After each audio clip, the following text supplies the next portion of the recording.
Okay, so a very warm welcome to all of you. So the next 1 hour, I'm gonna discuss, and what I've brought here is largely the distilled version of the key highlights of my career. So you can assume that I've tried my best to pack it up in a 1 hour session. And as I was putting my thoughts into the slides, and I was going back into the journey of how I started my career and what all I have learned. There was a nostalgia as I read through the topic, and there is a story around this which I'll narrate first, and then I'll just go to the core of the talk today. So, several years ago, I was interviewed by a company which used to do the shuttle services. Shuttle is a kind of minibus where you pay an extra premium as compared to the public transportation to get your seat reserved. So these are some small minibuses that take you from point A to point B. These are clusters. They don't take you from home end to end and take you to the destination where you exactly want to go. So I was in the interview room and I was called upon saying that Vidhi, we hire you to build an AI powered product, right? And we want you to give that element of AI into all that we are doing right now. Can you tell us, okay, how would you do churn prediction? What we can do to retain customers? How can we scale from there? We are into these cities and we want to expand. So just give us something about that. And that was my introduction and that entire 1 hour session based on which I answered the questions. At the end of the typical interview, you are given the chance of asking a follow-up question. Do you have any question for us? And as an inquisitive person that I am, I'm like, yeah, I have a few questions. You are asking me to build an AI strategy or a roadmap. Pardon my throat. You're asking me to build an AI strategy and the product roadmap, which is derived from business strategy. So I want to understand business a little better. And hence my question started. It started from one and then it went on.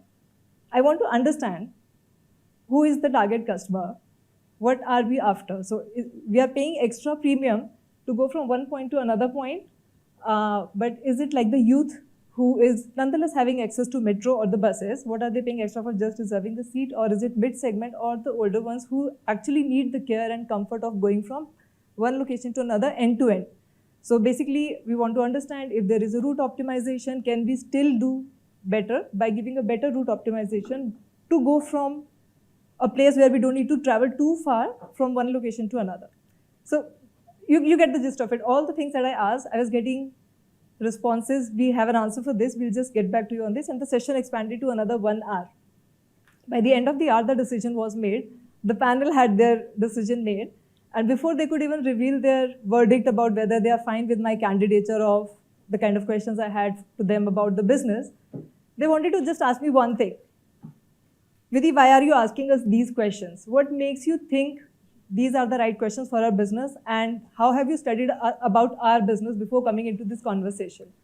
Now I'll just take a pause and just try to see whether you're really with me in this whole story.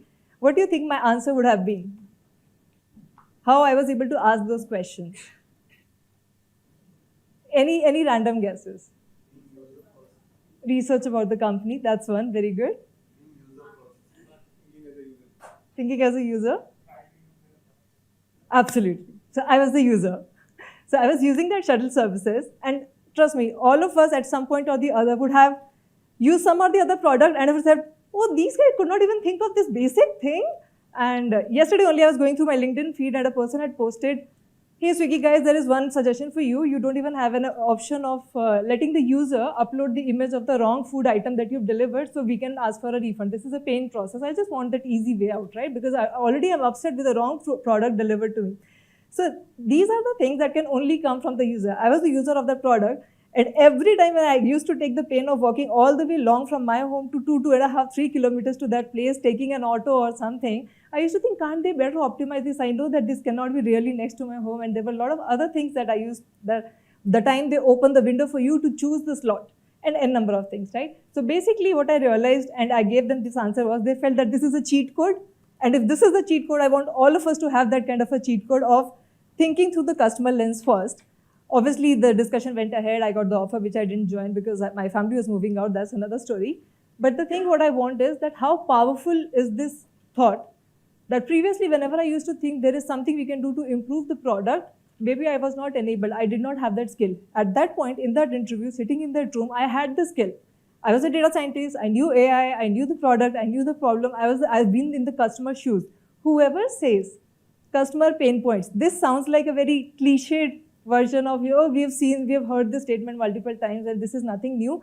This is the most simplified way of explaining that do we understand the customer pain points or not? Because sitting in the room, working in the laptop, trying to solve some customer problem in an AC room somewhere, but not knowing what the customer workflow is. Workflow is generally what I use very frequently in my day-to-day work is, if I don't know what the customer workflow is, how they enter into this ecosystem and what their end-to-end experience is, I won't be able to solve their problem unless I go and hear it with them. So with that, I'll just start this core agenda. I think I have the clicker working. Okay, so based on, I'll just go back to the slide. There are 3 things that when I received the topic, I took away from it is AI, experiences and value. In no particular order, I'm going to start this session today finally, which is I want to make sure that your experience today is a very glorified way of saying that what is the agenda for the talk today. So your experience, you're going to experience these 3 things. The talk has been scheduled in 3 phases. For the very first one that you see is on the value part. So professor has already set a very good cadence of what value looks like, how do we understand it. I'll just extend from that and give one framework that during my career journey I've developed and I've used it, I've found it working for me. And I just want to make sure that every time somebody asks me a question, they say there is so much which is an institutional knowledge, right? Which is what we want some industry person to come and share. So this has been based on my experience, which I'll be sharing as part of the framework, and a component related to that, which is a multi-stakeholder value. So after that, we'll move to AI. And because I don't want to go into the gory details of how AI works, the algorithms, the good, bad, and ugly side of it, I'll just launch into AI with a simple case study for everyone to understand how to even approach AI.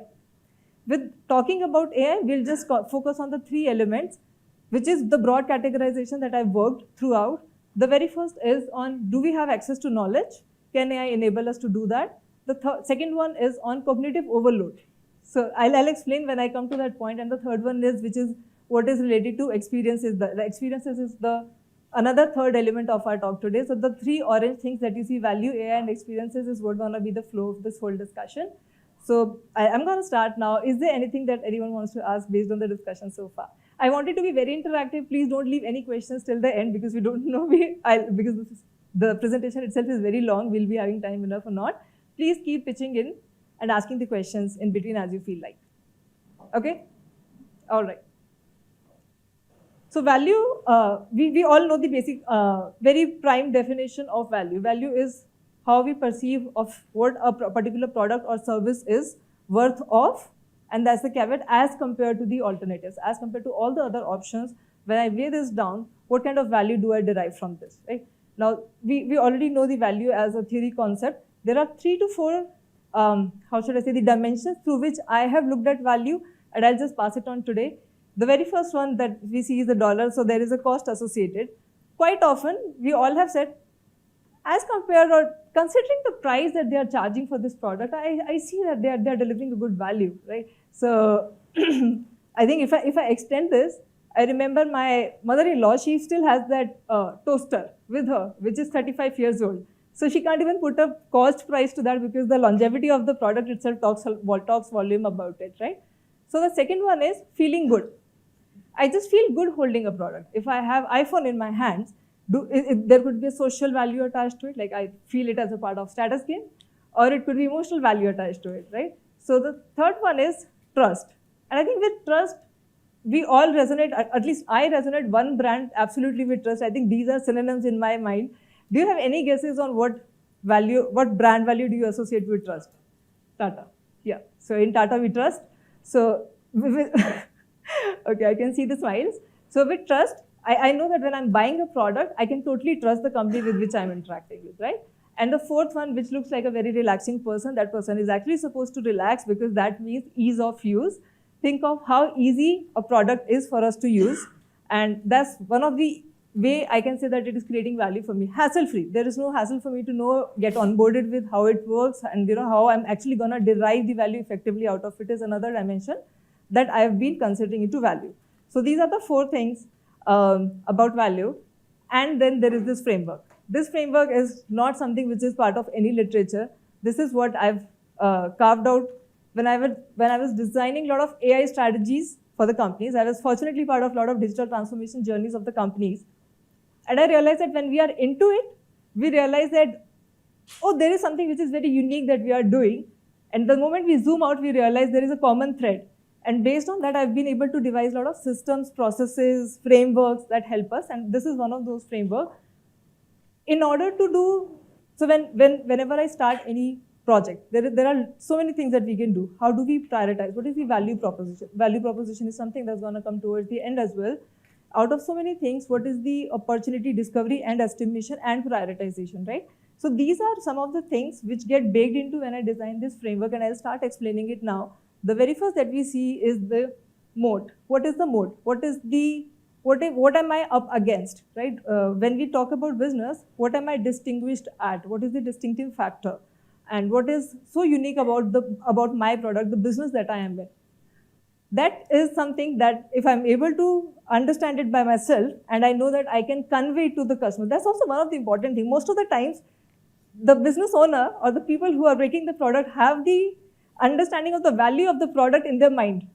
But that information is not passed on to the customers. The customer is still trying to figure out on their own, and we don't want them to do that because they are paying us to do that, right?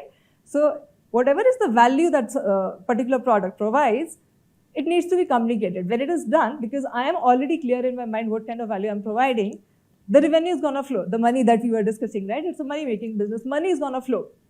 The second part, when money is coming, we also want to make sure inflows are there, but we want to reserve the outflows. The outflows should not be very leaky. So that's the second thing that we see here is on the saving side, which is the circle here. This is the cost part, cost efficiency, operational efficiency. As we grow, I would say don't even wait for any maturity level to say that I'm having those systems in place and those processes and the automations which would save the money and bring operational efficiencies. Any kind of error that can happen, otherwise just try to save it as you get your hands onto it. So first is mode, second is cost efficiency, C stands for that. And the third one is, and before I even come to that, I think the image gives it away, that third one, I stands for innovation. I know the business, the customer is convinced, they are paying me for it, I'm able to save the cost as well. But do you think it is sustainable? Will it be sustained if I continue doing my business just the status quo, oh, I know the trick and I'll be in business forever and there is no one who can shake it off? It won't happen. The reason for this is what? What could be the reason for not having a sustained business? Competition and demand change. Yes, you have to change with changing times, consumer preferences, behavior. There is another thing. What if somebody comes in the competition and your business is easily imitable? They can copy you, right? There is no such thing. I was working with one of my team members the other day, and they were saying that what we've been doing for the last several years, the other person has been able to do it just like within the last 2 years or so. So if it is imitable, copyable, you don't really hold any kind of mode after that, right? So what you need to do is continuously innovate and find ways how you can add value to the customers. Again, value is going to come here. And innovation, while I'm talking about innovation, I think one of the falsified perception about innovation is, yeah, innovation is something that's for the long term, but right now, what is going to give me money on the table? The business. I need to run the business. So there is a very myopic and short-term view that I need to balance while maintaining the certain kind of allocation and investment that innovation needs. That by the time you are done with your research, you are done with the innovation, you are giving me the proof, the results, and we are fine with industrializing it. I'll think about innovation as a value then. But right now, innovation is of no value for me. If we think like that, we are not going to be in business for long. So right now, the kind of rapid rate of digitalization that is happening, continuous innovation is important. Not even like, oh, we've done it for once, we've gone viral, we know the customer, we kind of understand their pain points and it's solved forever. It's not going to happen like this. So this MCI, mode, cost efficiency and innovation, is what I've been using as a framework to help me identify which problems to tackle first. All problems are good, which problems are good to solve first, the prioritization order. Okay, not that we are going to order food now. This is one of the things related to when we keep the discussions going about how to bring value. 4 people in a room, they would have different understanding about the value. Right now, even if I ask this question, everyone will come up with some or the other definition. Definition of value itself becomes so abstract after a point that when you actually go and start delivering that value, everybody's objective could be different. Let's see how. There is an app, when I'm hungry, I'm looking for ordering the food, and I open up some app. I'm not gonna name that, right? I'm gonna open some app, and some recommendations are gonna show up. Recommendations is how our world is getting ruled now, right? We don't even get to know. It is so seeped into our life. We don't even get to know. We are recommended so many things, and this has become a part of our life. This is so integrated. But back to the point, we have recommendations. Where does app get the revenue from? There must be, so it's a marketplace kind of thing that you host something and then the user gets the value from this. So where is the revenue part of the app? Ads, conversions. So they basically get the commission. So from the order value, assume 5 to 10%, let's take a ballpark number. If 10% is the commission the app creator, developer, holder gets from the order value, do you think the one who is making the app, it's more motivating for them to recommend the restaurants which are giving high order products, the ones which are expensive, exclusive, right? If that's the case, is it really serving the end customer? Because I can say that expensive orders means more money for me. There could be other person in my team who can come and say that I'm a data scientist. For me, whatever I'm recommending, if those recommendations are actually getting used, that's the goodness criteria for me. I will be evaluated for that. My performance, my appraisal, you can call it at any minuscule level. But my larger goal will be satisfied if my recommendations are put to good use. Some other person comes and say, recommendations you can suggest, keep suggesting, but I think after a point a person clicks on the restaurant, whether they make the order or not is not in my hands. This is the boundary I want to draw. I can only make a person click, but I cannot make a person convert because there could be bank offer, some comparison, some choices for which I don't have a clickstream journey of the user. I don't know what they are navigating through before they make the order decision, right? So somebody can come and complain that, and the one who is responsible for making these things live will say that you all are wrong. I am right, because if the person is not able to open the app, right, in a very less load time, which is a fraction of second, they're gonna snap away, right? The attention deficit world, if they're gonna snap away and move to another app, everything that you're gonna do is waste. You're not gonna get expensive orders, you're not gonna get recommendations, leave aside your clicks and everything. So this person is right, this person is thinking about latency. Who you think out of these 4 people is right? All of them are right? Okay. Who else is less right?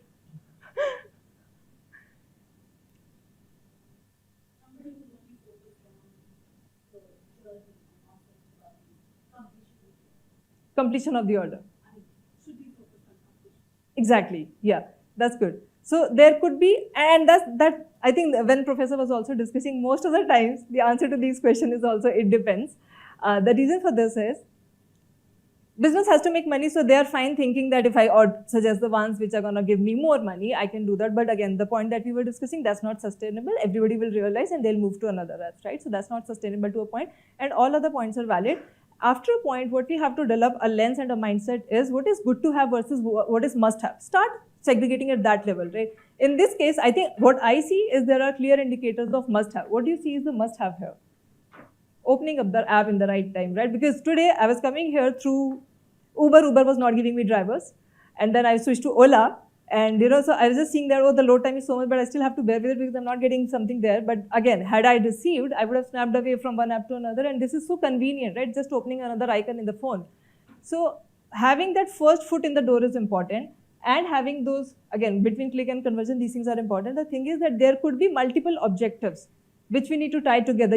When we go and start creating value, there is a function of many other elements that come together, and that's what we want to see. What else is wrong in this slide? What are these 4 people doing here? They're all aligned, they're working on the goal, they are still fine coming together, talking to each other, but there is something missing, right? What does the customer want? Yeah. But what are they trying to do with this kind of engine-related thing? What is this? It's still not coming along, right? Because it will come now. Or it didn't. Why the clicker is not? Yeah, it's working. Okay. So do you see the difference between this and this? What changed? Discussing, yeah. And they're able to come together, align, because now there was still a friction, there was a gap, the value was not getting generated. Now the value will get generated because they are kind of having a symmetry around, right? So having that synergetic view is important, coordinating is important, prioritizing is important, and then not just having one siloed view of how the value is created. There is no one right definition of creating a siloed view of value. So that's the point from the multi-stakeholder that I wanted to share. So value part for me is done here, except this gotchas. Okay, so I realize gotchas is important. Anything that you talk about, give the caveats, give the shenanigans, give whatever is possible for people to know that nothing is free. There is no free lunch, right? In ML world and otherwise, this is a common phrase. So value, when we talk about does it come for free, nobody needs to answer it right now because this is going to come towards the end of the discussion when I'm done for the talk. But just keep it in mind because this is associated with value as a segment here. And now we're going to go with our case study. Anything related to the value section, anybody wants to ask me any question? Or I can take, yeah.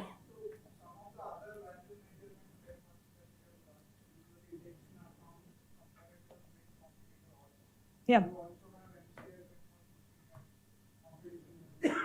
Yeah, exactly. So this competition part comes in M when I'm saying that what your business stands for. So there are two ways to look at it. One is that organically, which is looking inside, which is looking inside my business, what I'm standing uniquely as, and then looking left and right, what my competitors, the view of the world, what the world is moving around, right? Because I can't be just in my own world thinking I know the customer best and rest of the people. And by the way, there is another story with this. And I don't know. Generally, people like stories, and I think as I'm aging, I have a lot of stories to tell. So bear with me on this. Cases, framework, case studies, everything I'm going to tell. So recently, I was talking to one of the person in my team, and they were saying that I was making a proposal. We should do this, and what I received as a response was, yeah, but then competitor does it this way, no? So why do we need to do this way? And I was like, this is not a reason. Like, if competitor is at a level 0, and I'm suggesting you to do a level 4, doesn't mean that we need to roll it back down and say that because they might be knowing customer better and level 0 is sufficing, I don't need to think fast forward. You can't be an industry leader if you're following a level 0 person, right? So to be an industry leader, and I was talking to Mr. Pankaj, he's a very well-known person in the industry. He was saying that if you want to be a follower, you'll just keep seeing the leads ahead you, right? But when you want to be a leader, you need to take those judgments, those calls that innovative people can take, right? So that's how innovation breathes. I hope I answered the question, right? Yeah. Yeah. Cool. And they're discussing these 4 things that are important to their specific mindset. In such a scenario, how do you come on a decision that this is the LSM for the quarter, or like this is the most important thing that we want to move forward with? Yeah. So it's easy for me to answer this question, maybe because I'm an AI person and I can tell you how multiple objectives get coupled. Because we are working on algorithm, and algorithm has a tendency to optimize. Optimize is the word here, right? So you can tell the algorithm, hey, Mr. Algorithm, I'm going to give you 3 to 4 objectives, and you can give a weightage as well. Like I mentioned, business cannot suffer because you can't say that don't even suggest expensive orders, right? This can suggest where it ranks is another thing, right?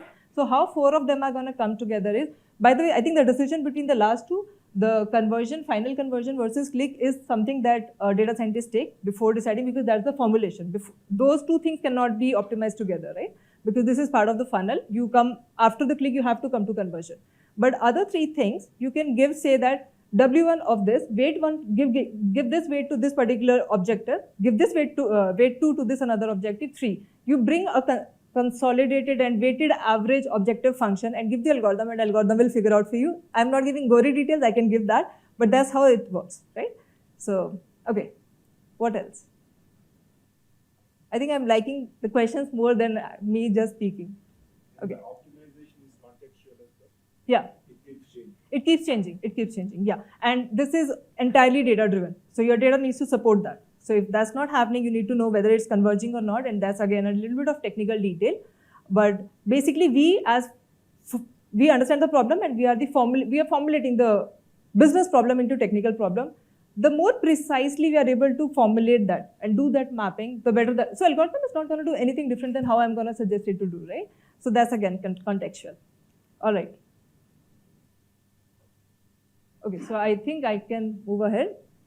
Okay, case study is, like I mentioned, there was a lot of companies which were going through digital transformation, AI transformation, call it any fancy word. The thing is, you've been in a business for long, 20, 30 years, and there is a certain way that you've been running the business. But comes the point where you become legacy. Legacy, I don't think is a good word anymore. Do you think? How does legacy sound to you?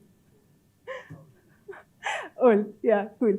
So there comes a point when legacy needs to evolve too. And the longer you take that time to make the transitions are hard, right? the longer it takes you to make that transition, the worse the situation becomes. And that's the scenario that I'm going to tell you now, that there was a supply chain company, very legacy things, being known in the industry and all those things. But what happens, and that's what I was saying, immutable business, right? There are startups and who are more AI focused. There were certain other mechanisms that the legacy business was running on. And then the startups come and they quickly start taking over and winning over the deals that you were supposed to originally get. And then there is a panic button. And then when panic button happens, you start saying, okay, this is the onset of transformation. Now everything is going to transform. Tell me what is needed to run the business. I'll take that call. Do as many experiments as you want. Just make something work for my business. I want to go to the market fast, right? Then the whole dilemma of quality versus speed comes, as we all are aware of.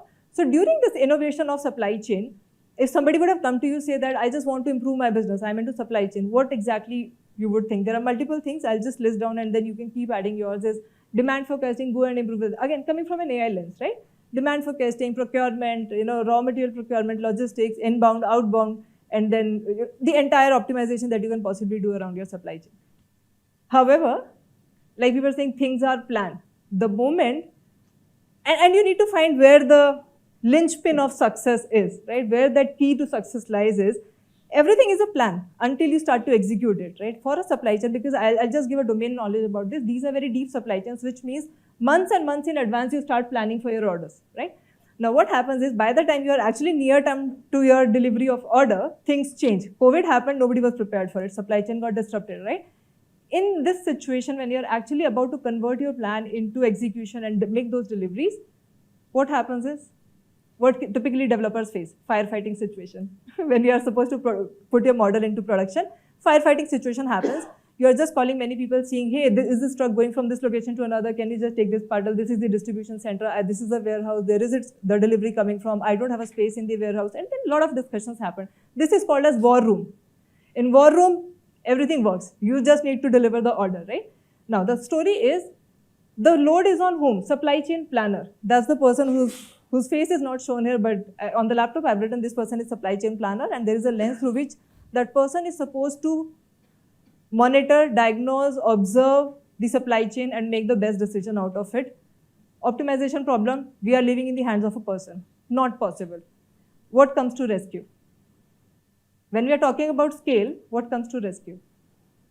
If a human is handling something at scale, algorithms, automation, right? Okay, so what happens is, what makes the life of a supply chain planner easier? This is a thought process, right? This is a problem. No matter how good you make a plan doesn't get executed. Problem is, human becomes a bottleneck. We can only compute this much in our brain. We can only handle so many orders in a day. What we can do, this is so near term.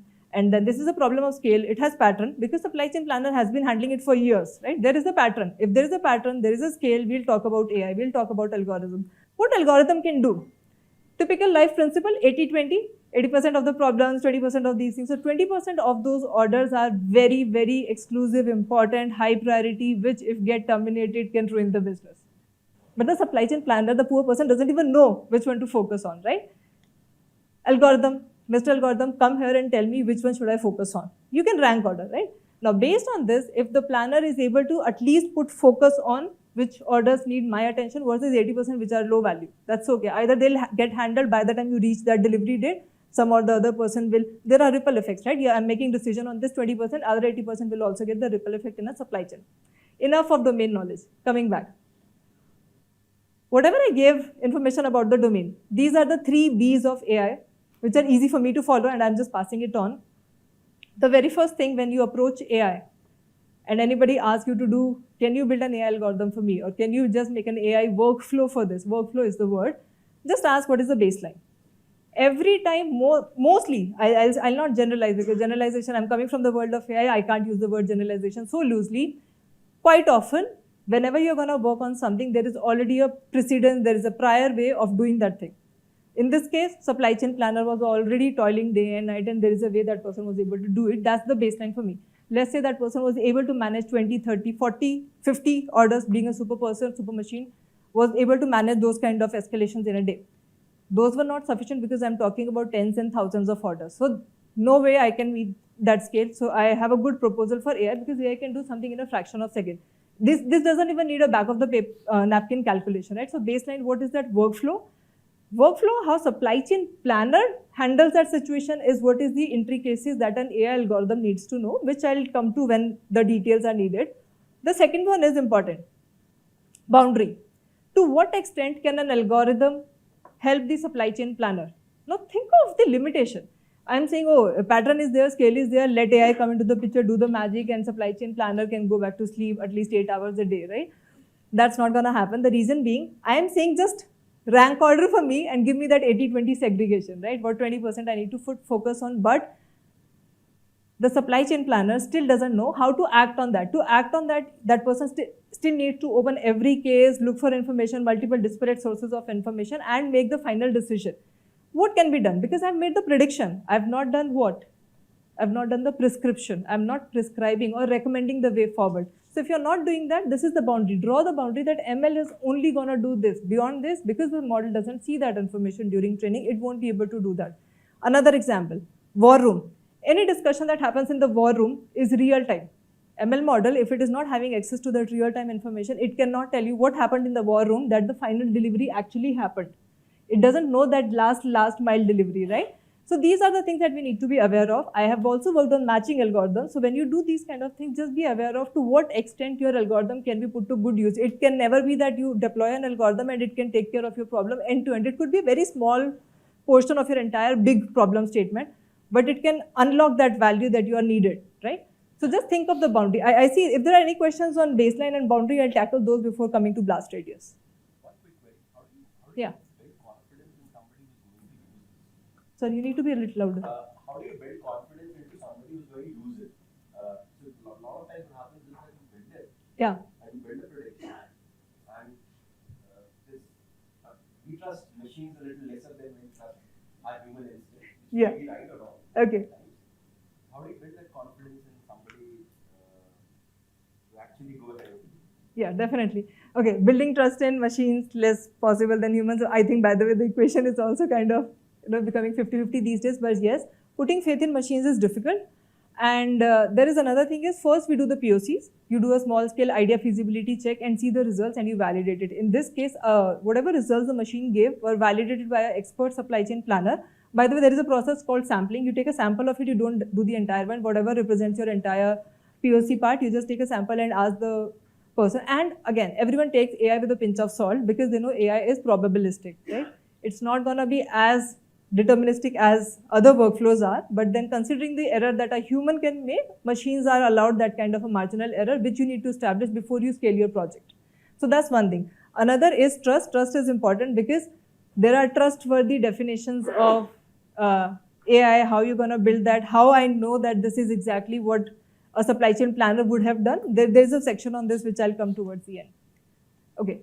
Anything on boundary, or should I move to blast radius?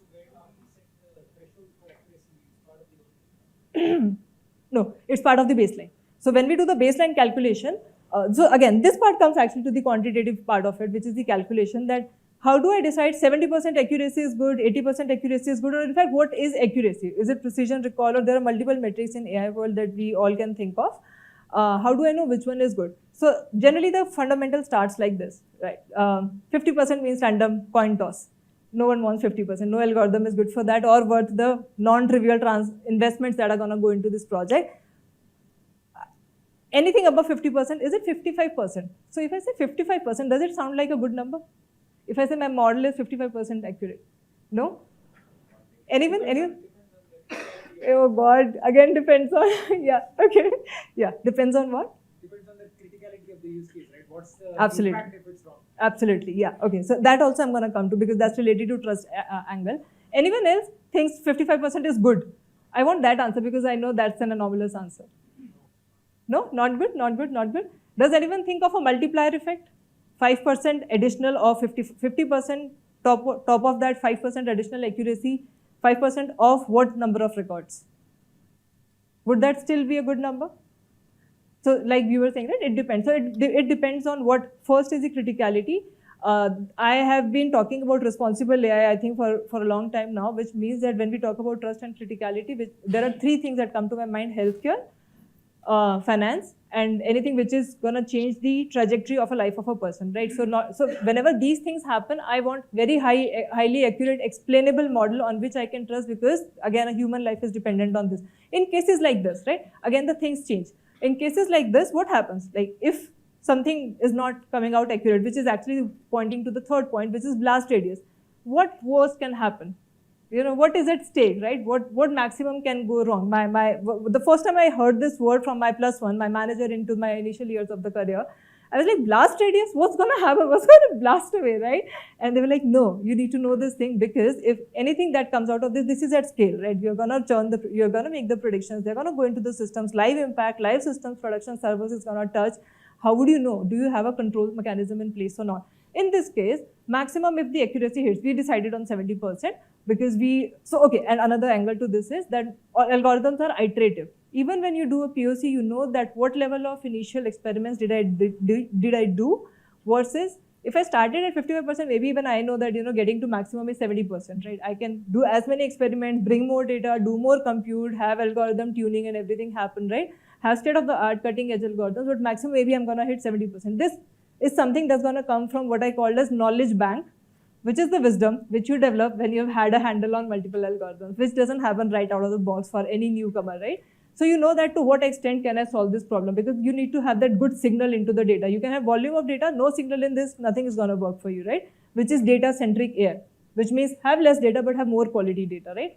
So again, the thing is, what was the point I was making? Yeah, the iterative part. So I know that how many iterations can I make on top of this and slowly reach to the point where I think this is business critical for my model to give this kind of accuracy, and I can live with that, and I can continue putting those investment into this model, right? So that's the part. By this time, blast radius is clear. Should I put one more emphasis on this? Because I kind of mixed it with the two other elements. Anyone on blast radius? What maximum can go wrong? Supply chain planner might need to revisit that case on its own, manually and open this. This is the maximum that can happen, right? Which is again the status quo, which was nonetheless happen. Now I want to make the trade-off. As compared to whatever wrong cases a supply chain planner has to open and visit by hand, which a machine should have been able to handle had it been more accurate. It cannot be 100% accurate. Had it been more accurate, assume it is 70%. Had it been 80%, it would have made my life easier. But in addition to those additional 10%, which it is not meeting the supply chain planner's expectation, it is still doing 20% better than whatever multiplier effect of hundreds of thousands of cases the supply chain planner had to live with, right? All right. So 3 Bs are done, right? Baseline, boundary, blast radius. Shall we move ahead? Yeah. When we spoke about value, ease of use was one of the things that Yeah. we were speaking about. I think all of these things, ease of use is the one that doesn't really come. That's not coming across. Ask that question then, but I thought. No, that's a great question. That's a great question. And I always invite more questions, because in this one also there is value, but I'll tell more, because this is more like a B2B case. You won't get to see right there. There's the one very good customer, the B2C case, which I'm going to come again with, where it will become more clear. But if the time permits, I'll go back in the break time with you and explain how the value is coming here.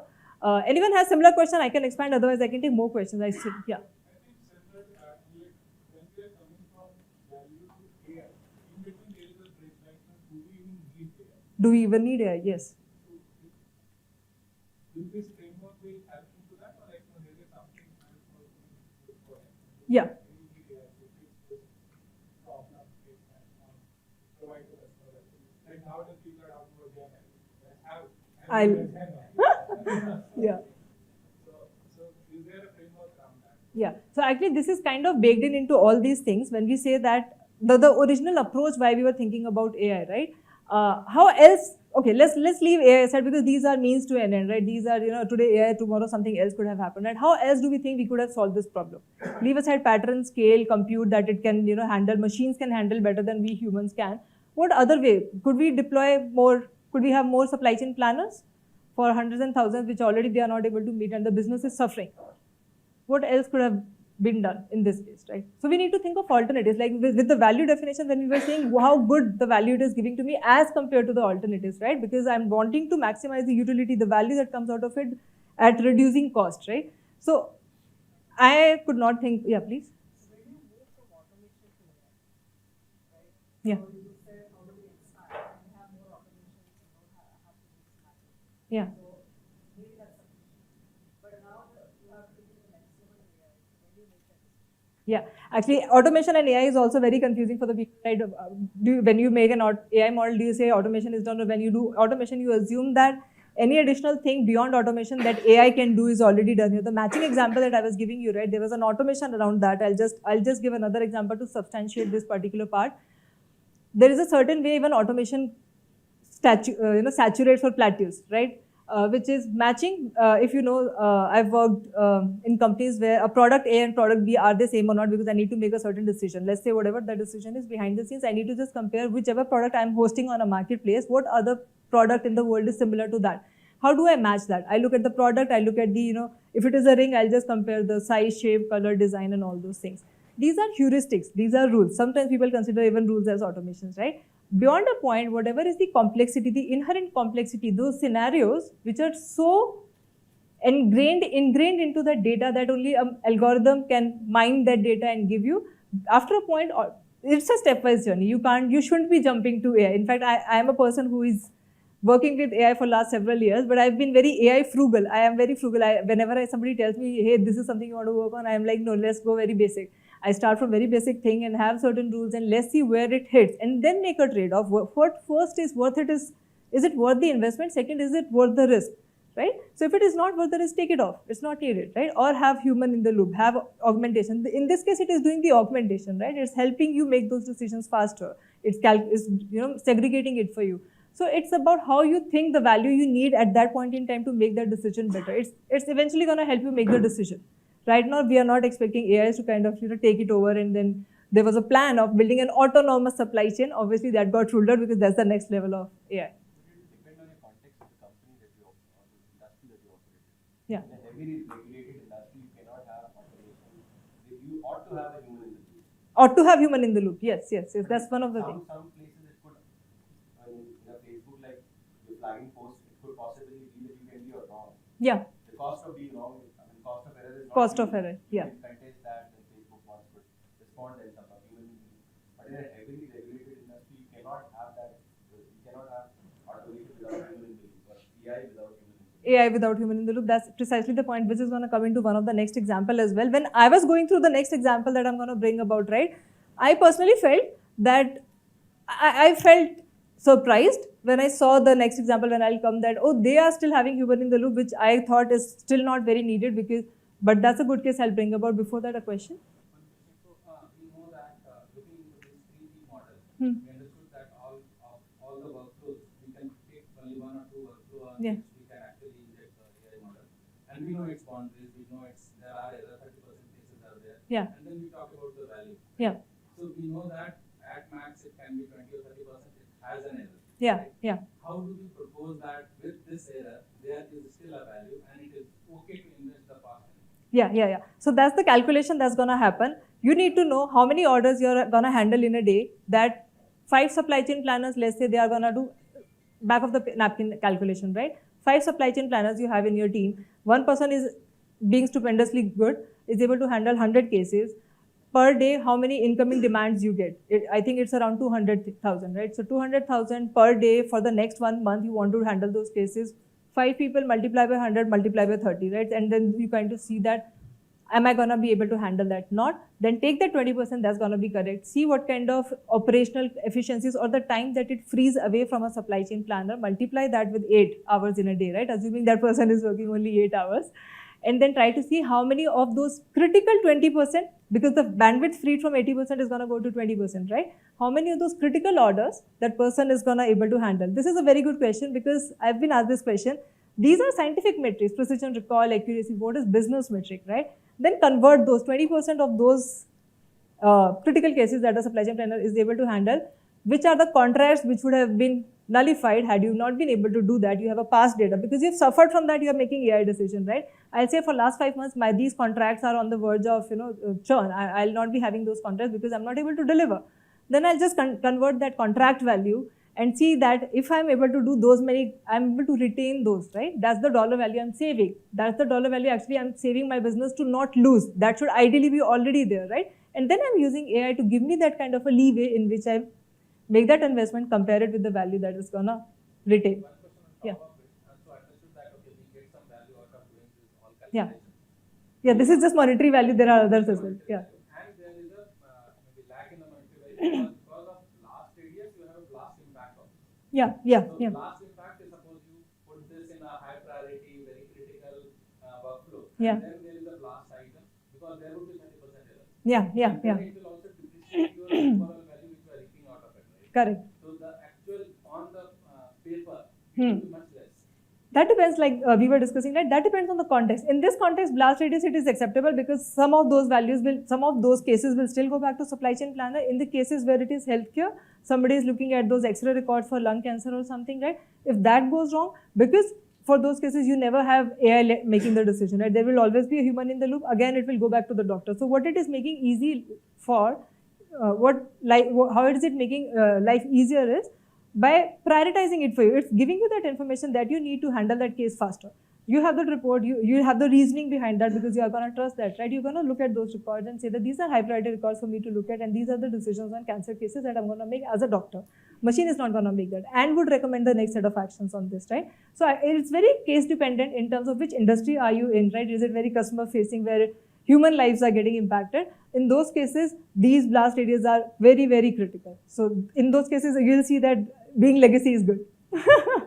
Yeah. So listening to you, I'm just thinking out loud that what if your generative AI is nothing but pattern matcher, right? So it creates you, say, 5 type of templates and give it to the planner. Planner can rate them with the necessary reasoning, of course, Mhm. and with a feedback loop. Yeah. So the human in the loop, they can evaluate Hmm. the right template plan things, and they can see that it's not relevant.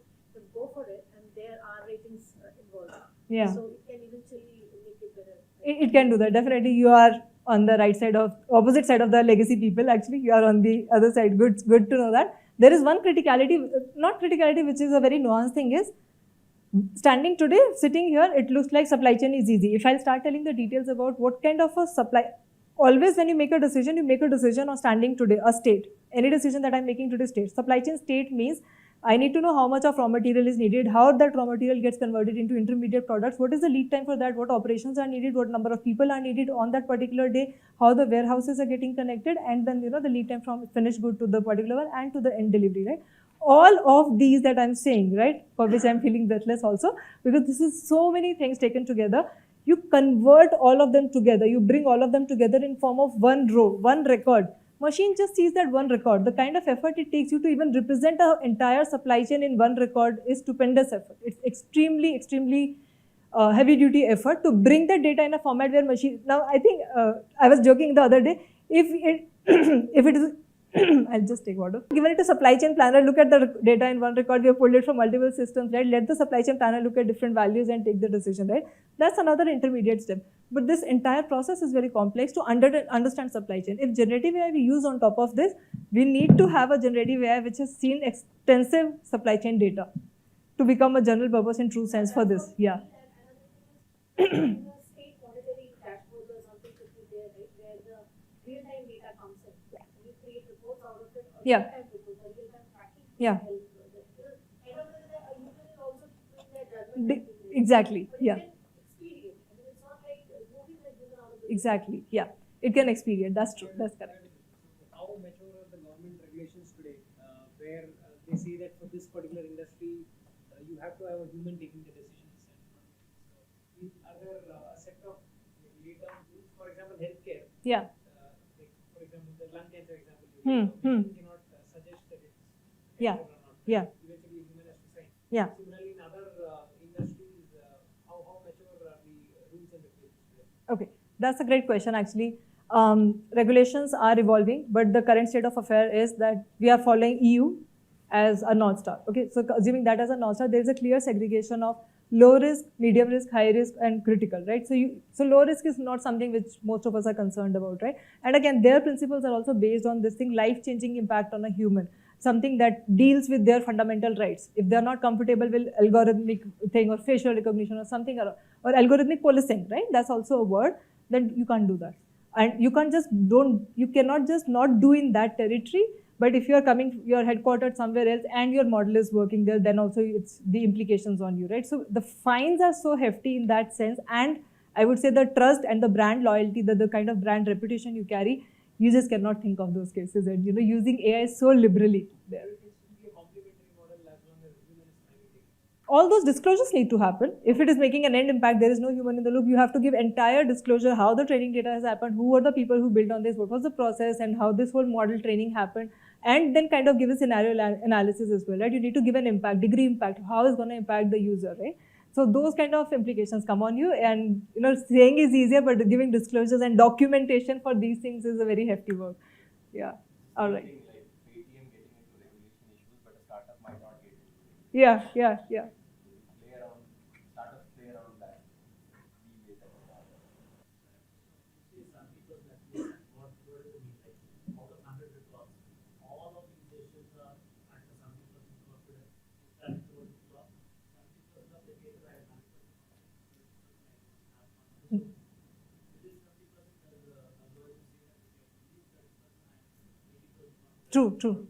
Your understanding is on point. I'll just elaborate on that. So the thing is that when we say 70% accurate, that's a very loose definition, right? Accurate means what and 70% means what. So 70% is a very aggregated number, right? So for example, when I'm making a matching decision, or maybe let's just continue with the supply chain example. I'm making a decision on how good this model is on my supply chain. That supply chain, I'm making a software. This is for multiple customers, right? Not just for one customer, right? I'm making a SaaS product out of it.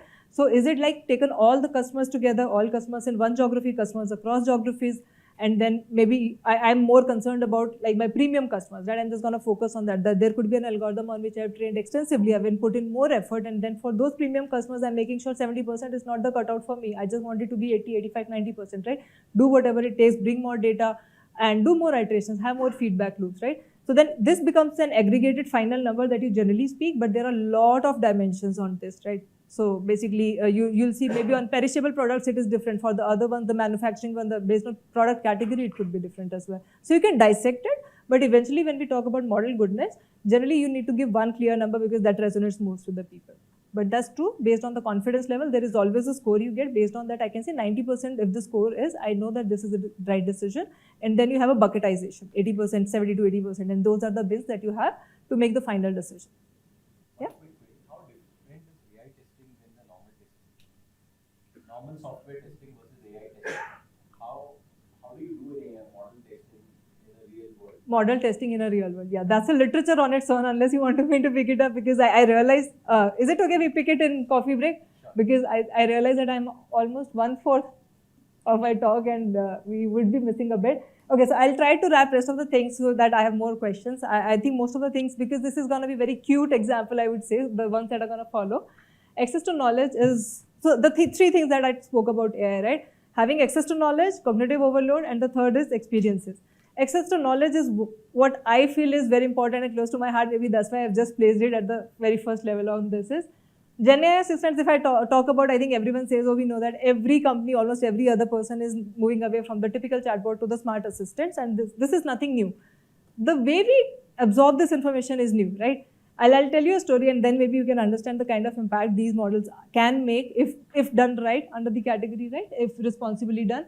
This is the first one is the law, an app that lets you answer any questions related to legal issues, right? There was a friend of mine who traveled to somewhere outside India and could not access cellular service and was left stranded, because I've been there and I know how pathetic that situation is. You're not able to reach anyone and communicate, right? That person was left stranded, very upset, came back India, followed up with the customer care service, and you know what happens with customer care service, right? Nothing happened. That person kept following up and eventually took the path of law and took a legal advice and said that I just want to, sue the company or maybe have some follow-up with them. This is not how it's going to happen. And then another bottleneck comes, right? You don't have the luxury of resources here. What that person realizes in the developing places like us, there are no more stats for me to give. Every 1,800 people in our country have access to only one lawyer. That's the ratio, right? 1:1,800, one lawyer for 1,800 people. Now, if that's the constraint on the resource, or the lawyer I'm taking as a name here, resource, who all think here that lawyer would have picked that case, because that case is not going to give that person hefty money. Lawyer needs money, right, to win the case or something. And whatever the lawyer is going to ask, this person was not ready to give that much money also. So let's say that there's the demand and supply, this was not happening. And that person realized, I can't rely on lawyers. What should I do now? Because I am not an expert into the field. And there is a thing called Law Bot Pro, which is what kind of I'm trying to design and show it here, is where you can ask all your legal queries, get the contract formulated. That person did that, followed up. From figuring out to fingertip is how I promote this thing. I don't need to figure out. Information is out there, but I did not have access to it. Maybe it's not clear from this example. The next two will share that the information was there. This was made easily available for me. And then now I created a content, that person followed up, won the case, and whatever, the end of story happened, which is good here. This is still a case where we can say that it is Uber regions, right? Where we still know how to use these things. Think of the cases. Do you know that there are so many government welfare social programs which are actually for the needy people? But I see a clause here. There is a caveat. The people who are in actual need of these schemes are not even aware of these things, right? If they're aware, they don't know how to do, where to go, whom to ask, what kind of follow-ups are needed, paperwork beyond my reach. I can't even think, I'm not literate enough, right? Who would help me with this, right? So these are the people who are in need of it, and that's the gap. Everyone agrees there is a gap. The people who are in need, there is a thing available, there is no one who can tell them what to do, right? So there is this thing, there is another app on this where you can have all those resources, information listed again on fingertip. But how would you communicate, right? I'm not a person who knows smartphone if I'm that kind of a user, right? So your inclusivity comes here. What language you know, you are able to not just write, maybe use voice and then say, hey, I need to know this thing, and I know that I'm eligible or not, and all those things in Hindi, English, or whatever language you know about, or maybe another dialect or linguistic nuance that India supports. If you have that, think of how easy the life has become for that person. It's so difficult thinking for us in this room. Sorry. Okay, it's so difficult for us thinking in this room, but again, it goes back to thinking from customer shoes. The person who is in need of this information, its life is pathetic for them, right? The third one, the agriculture. If somebody can go and tell the farmer the right efficient practices of farming, right? How easy their life becomes. And these are in need of those information. So access to information for me is a must. That's why I've kind of listed as here that information is available. Some know it. For others who don't know it, they can't access it, and we have made it available at fingertip. I'll go very fast. I have no questions on this, so there's something I can bring about. Yeah? Done? Cognitive overload. This is again one of my favorite, and I think I have a video on this, but I'll just skip that. Professor, do you want me to run the video? We are running short, right? Yeah. Okay. So Otter.ai, just go and check. I think a couple of days ago it got launched. So everyone knows that we go into meetings, there is a transcript version that keeps happening, and then those records are getting taken, meeting notes. But what? I went on a leave one day. I came back after 2 weeks.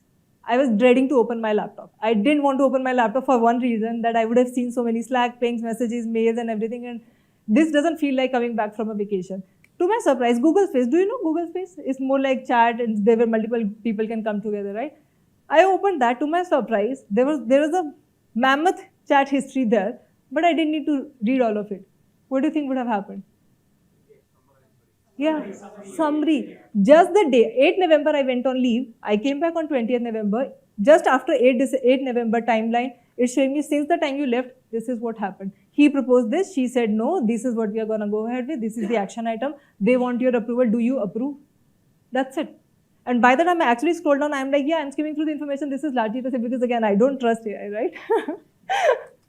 Okay, so I'm like, yeah, this is largely the same. This person is telling me the same summary. So I can go and approve and, just open those JIRAs that are for me. So the thing is, that's the summary. And that's an advanced version of this. When you do that, there's a transcript. The one that you see here, there's a demo link I can give afterwards as well. Summary, which says what has happened, some action items, you can interact with it and chat with it. What it has done, it has taken away my cognitive overload. I don't need to think, take notes, follow up, do action items and maintain those things, because again, having that single source of truth is important, right? So this is one thing. One good example, I know we are running time, but I'll give one good example is, I was buying on Amazon one day.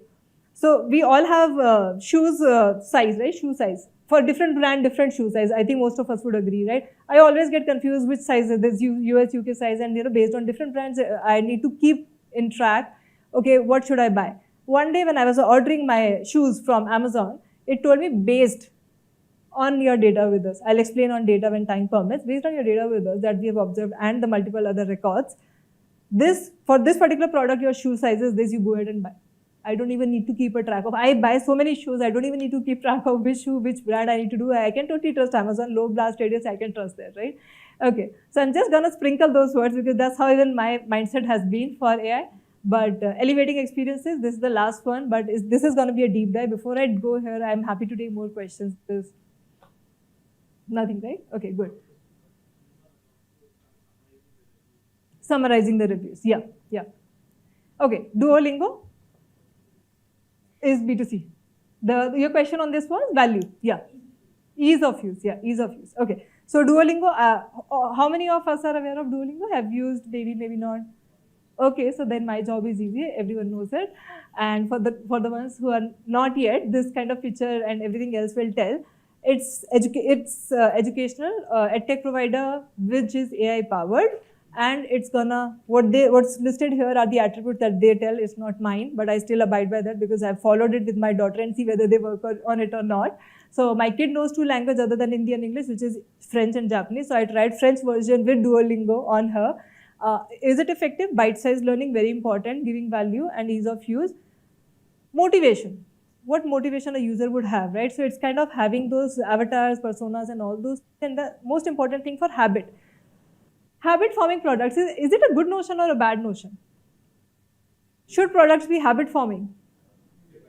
Depends. Oh God. I think my job is done. Okay, yeah, it depends. Okay.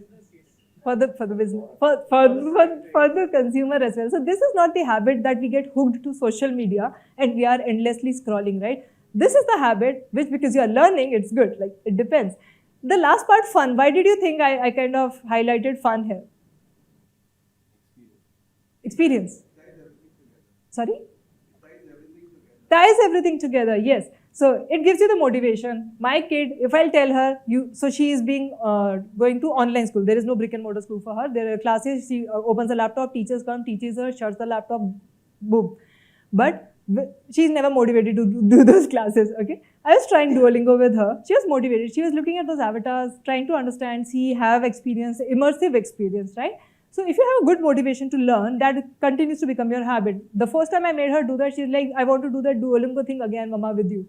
So habit, it gives you a streak. And the fun part, AI lifestyle is very difficult. Like mostly the people whom you know would be in AI working more than 8 hours, 10 hours, 12 hours. So life has been very stressful at one point, right? So I was in back-to-back calls. One person comes and we were discussing the goals for the quarter. And we were like, okay, these things we are going to work on, achieve and deliver and then, skyrocket and everything. One person unmutes himself on Zoom call and says, Vidhi, and we are going to have fun while doing all those things. So I realized the importance of fun, that you cannot motivate somebody to do something unless there is an element of it, be it adult. And being adult, I think we forget that. So what they are targeting, what their users are, right? So it's a language learning one. First is, again, I'm going to skim through this information because most of this is covered. We are talking about scales. So think of, we all must have had some or the other favorite teachers. I had mine, like the ones who are explaining the concept in a way, like in my eyes, like nobody else could have done, right? But having access to that in kind of, teaching style and then, the kind of verbose you give is difficult. Think about how you want to convey that information to the scale of 500 million students who are going to do these many exercises a day. You have a scale. You need something to handle that kind of thing. You have an ensemble of teachers who are working, creating, curating those things and making this app work in the world where there is attention deficit. Snap it away. Any ping happens, any notification, and you're gonna just be distracted. It keeps you into the whole experience because you are getting those number of points, grade, performance, the feedback that you get. If my kid is gonna do that homework and wait for the teacher to come back the other day and tell you whether you did good or not, that too not with elaborated feedback, no motivation, right?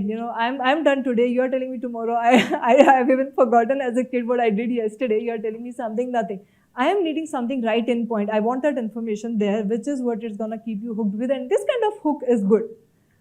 And anytime, anywhere information, again, this is very evident. I'll just click through this. Personalized. This is the part I want to focus on. When we talk about AI, there is a concept of personalization, right? In this, if you would have experienced, generally when you do start something, there is always a thing that you've attempted this much and this is what we are going to do for today. Even if you are interested, you cannot do that because in the physical world and all, you have to kind of cut off and then there is nobody, who's going to sit with you to make you do that. In this particular example, they start giving you those personalized nudges. If you do something wrong, they're going to, in one way or the other, hidden way, they're going to tell you that you are being tested against those things, right? So kind of reviewing you. You are becoming a legend in no time. So my daughter sat in one day and kind of completed all those things. Had she been going to an actual class, she would have been said, today if the class was for 1 hour, it's over, now you can go and then come back tomorrow and then revise whatever I told you, right? So that's not happening, it's on my own wish, right? So this is what I wanted with education. And this is a very powerful quote. everyone I think would have a different takeaway from this. Maybe you can read, I'll just read it for you. It's very exciting. We are blown away with how powerful LLM is, and we just realized we've got listing down all the things that we wanted to do with it in the past, because in the past, tech was just not there. I have a very different takeaway from this, but before I tell you what I thought of this statement, anyone else who wants to share what they think this statement means? The user experience in which it was part was missing. Sorry? The user experience in which Yeah. it was part was missing because It was missing, yes. And?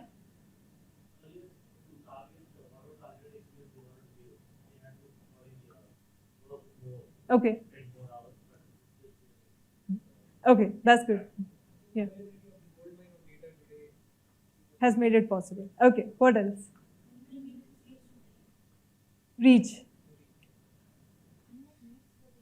Sorry? Unmet needs. Okay. Everything that we discussed in this room is pointing to one thing. And I'll just share mine and you see how it is, how it ties back to your thing. There is a concept called business first and technology first. What does this statement look like? Is it technology first? AI has come, I need to do something, or is it business? I knew I wanted to deliver this underserved needs of my customer, my user, but I was not enabled that time. Now I am, let's make the most of it. Which one does it sound like? Is it business driven? Is it tech driven? Business driven.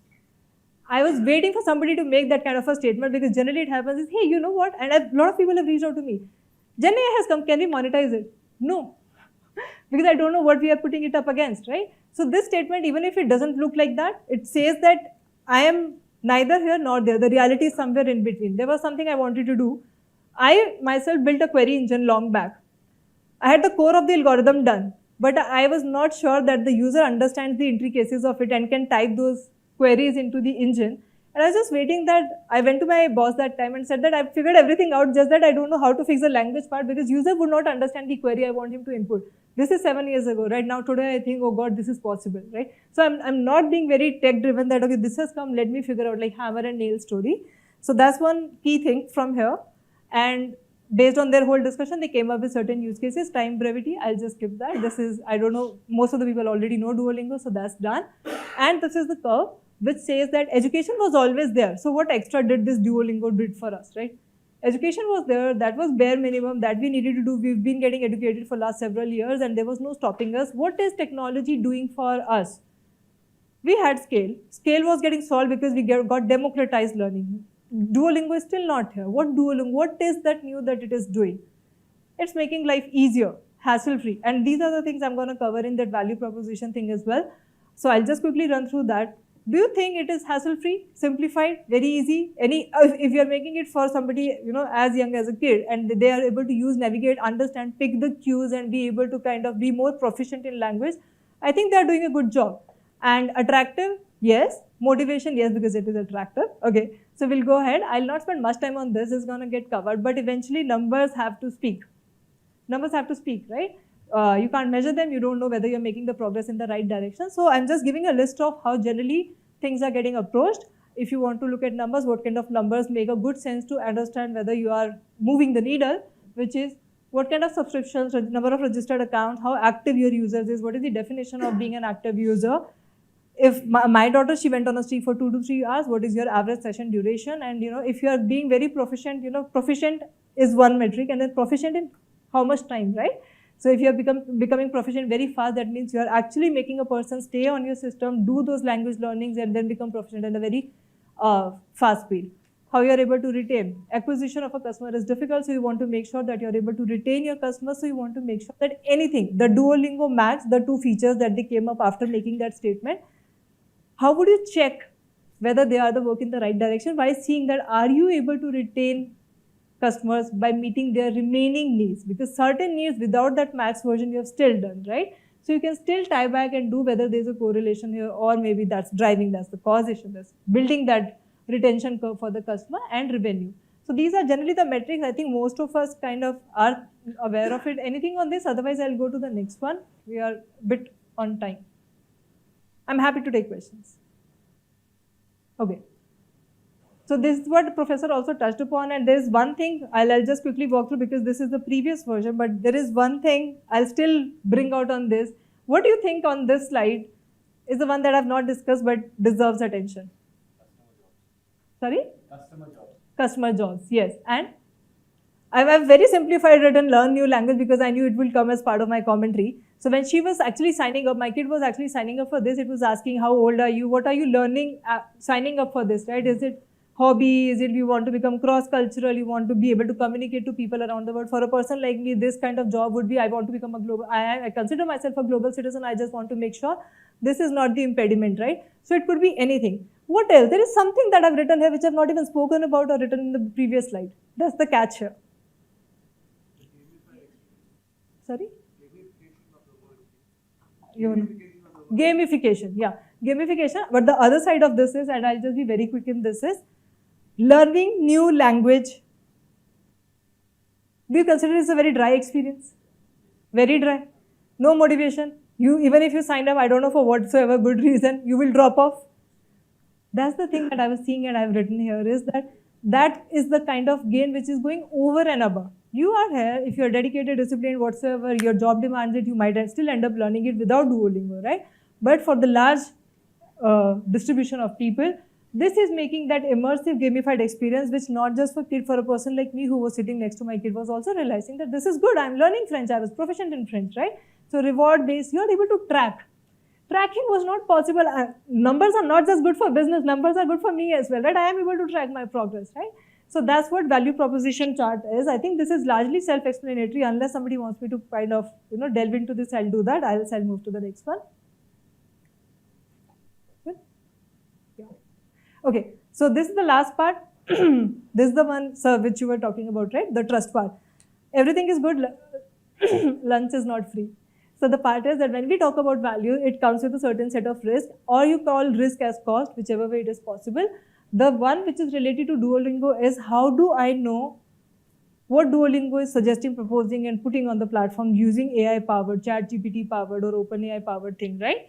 Is it relevant? If it is not, what the platform is doing to bring it back? You are requiring a certain nudges to make sure, because there are children at the end of it, high critical cases, right? You can't just, in fact, the feedback that you are giving matters a lot, right? Feedback, even in business environment, corporate environment, we are taught to give feedback in a certain way, but you need to have a right encouraging tone. These look like very minor things, right? But these are playing a very critical role, and there is a whole repository on which you can read that these are the areas that the app has put severe attention on. Is the user satisfied, continued learning, engaged? These are very good, okay? So that's the one thing, but there are series of uns that everyone again should be aware of AI, which is it's unpredictable, unexpected and unreliable results can happen, and it's a continuous process, not just done once and kind of done with. This requires that agile mindset that if it is not working, what can I take away from this as a feedback loop, then train my model and then evaluate, then again put it into production, right? So this is going to be a continuous process. Okay, these are some of the things, not very important. What they've happened through the journey is prototypes also go wrong. There is a lot of figuring out in any project that you use AI to drive value, and then all you can do is there is always a residual risk, which means that there is only this much that you can do to reduce the risk to the minimum, but how likely it is going to happen, you can just reduce that limit, and this is the end of it. You want to do a quick check, just read 2 statements. This is a little bit of an activity and see what is catching your attention, and after this I'll close. I know I'm 5 minutes over.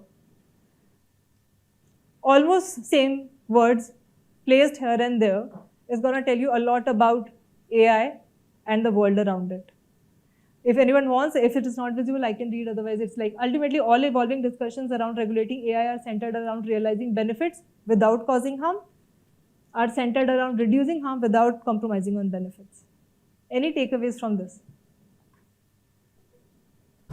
Regulating and AI governance. and the reason 2 similar sounding statements are placed next to each other. There is a catch the difference thing activity we used to do as a kid, right? Catch the difference. Sorry? It's not exactly NDI, it's like what you place more attention on. Attention is all we need, right? AI thing doing the work.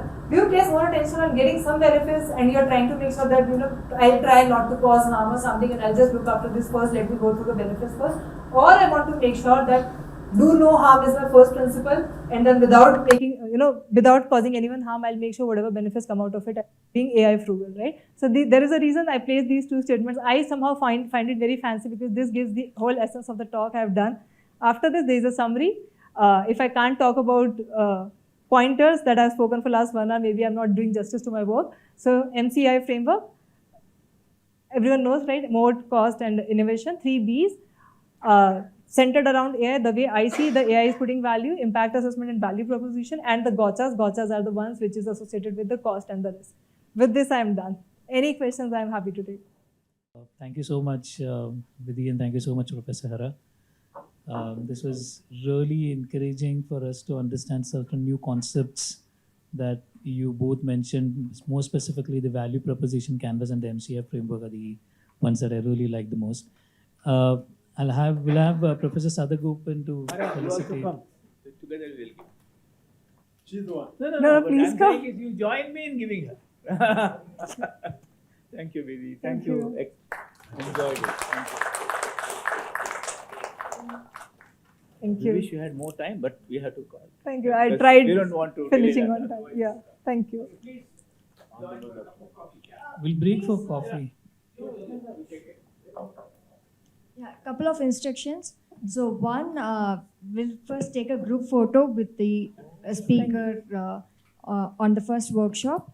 And then there is a social media competition going on. So you can tweet, you can brag about your learnings and all that. So the best tweets and LinkedIn posts will be selected and prizes.